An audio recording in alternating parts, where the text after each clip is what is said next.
जिस व्यक्ति की बीमारी खत्म ही नहीं हो रही, कभी पाँव में दर्द आ गया, कभी कमर में दर्द आ गया, कभी पीठ में दर्द आ गया, कभी सिर में दर्द आ गया, कभी आंखों में तकलीफ हो गई, कभी दमा चलने लगा, सांस चलने लगी, कभी डॉक्टर को दिखाया तो थायराइड हो गया, कभी मालूम पड़ा कि मेरा कोई ब्लड कम हो गया, कोई प्लेटलेट कम हो गई, कोई कुछ हो गया, कोई कुछ हो गया।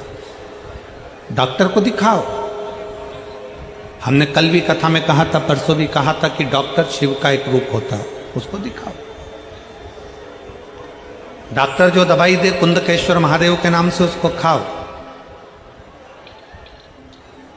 पर कभी अगर मौका लग जाए, तुमको ऐसा लगे कि ये शरीर का रोग तो समाप्त तो हो ही नहीं रहा, एक ना एक रोग चल ही रहा, ये रोग समाप्त होने का नाम ही नहीं ले रहा, समाप्त ही नहीं हो रहा, ये तो समाप्ति की ओर जा ही नहीं रहा। फिर पिपलेश्वर महादेव का नाम लेकर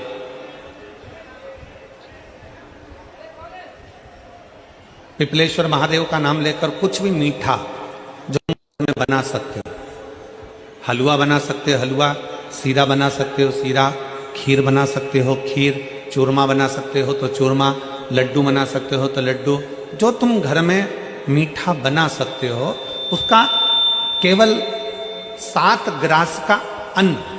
कितने ग्रास? जम के बोलो जरा। 7 ग्रास। 7 ग्रास मतलब 7 कोर, 7 ग्रास का अन्न एक पात्र में ले लो और पिपलेश्वर महादेव का नाम लेकर किसी भी शिवालय में, शंकर के मंदिर में जाकर एक बेलपत्र रखकर उस जो प्रसाद तुम बना कर ले गए हो, जो तुम भोग बना कर ले गए हो, उसका स्पर्श कर कर पिपलेश्वर महादेव का नाम लेकर शंकर को उस भोग को रखकर, बेलपत्र रखकर शिवजी को 7 बार एक ही लोटे का जल, केवल एक लोटे का जल 7 बार उत्तर की ओर मुख कर कर दक्षिण में खड़े होकर शंकर के शिवालय पर 7 बार एक ही लोटे का जल 7 बार थोड़ा थोड़ा कर कर उसको गिरा दीजिए, शिव जी के ऊपर चढ़ा दीजिए 7 बार। बाद में जो प्रसाद पर आपने बेलपत्र रखी है उसी बेलपत्री को उठाकर शंकर के शिवलिंग पर चढ़ा दीजिए। बाबा को प्रणाम करिए, बाबा मेरे शरीर का रोग समाप्त नहीं हो रहा, गोलियां खा रही हूं, दवाई खा रही हूं, कुंदकेश्वर महादेव का नाम लेकर दवाइयां ले रही हूं, पर कभी घुटना, कभी कमर, कभी आंख, कभी थायराइड, कभी कुछ, कभी बीपी, कभी शुगर, कुछ ना कुछ चल ही रहा है। बाबा अब आपको संभालना। किसी भी दिन पिपलेश्वर महादेव का नाम लेकर वो चढ़ी हुई बेलपत्री लियाओ, प्रसाद लियाओ, घर पर आने पर जैसे ही घर के अंदर प्रवेश करो सबसे पहले बेलपत्री को चबा चबा कर खा लो। फिर वो जो प्रसाद है उस प्रसाद को 7 गांठ से थोड़ी थोड़ी देर में 7 बार में उसको खा लेना। बाबा देवाधिदेव महादेव का नाम लेकर, पिपलेश्वर महादेव का नाम लेकर प्रणाम कर कर जल का आचमन, हाथ की हथेली में जल लेकर 7 बार आचमन कर लीजिए और शिव का, पिपलेश्वर महादेव का नाम ले लीजिए। धीरे धीरे 15 दिन लगेंगे और 15 दिन में बीमारियां अपने आप कम होना प्रारंभ हो जाएगी और बाबा आपका हाथ पकड़कर आगे बढ़ाएंगे।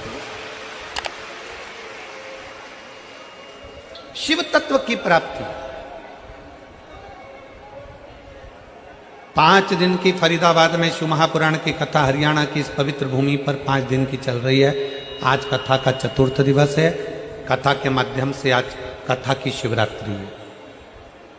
आज कथा की शिवरात्रि। कल कथा सुबह 8 बजे से 11 बजे तक हो जाएगी इस पंडाल में, टीवी पर 2 बजे से 5 बजे तक आ जाएगी। कल कथा टीवी पर 2 से 5 आएगी।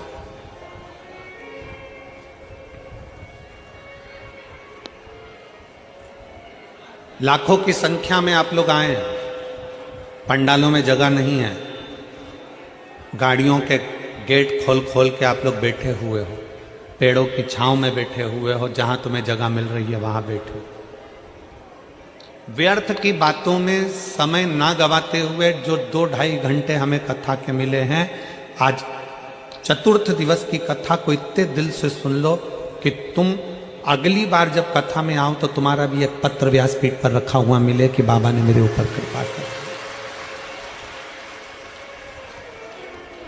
कैसी भी बीमारी हो, कैसा भी दुख है, कैसी भी तकलीफ है, कैसा भी कष्ट है, कैसा भी समस्या है, पिपलेश्वर महादेव का नाम का थोड़ा सा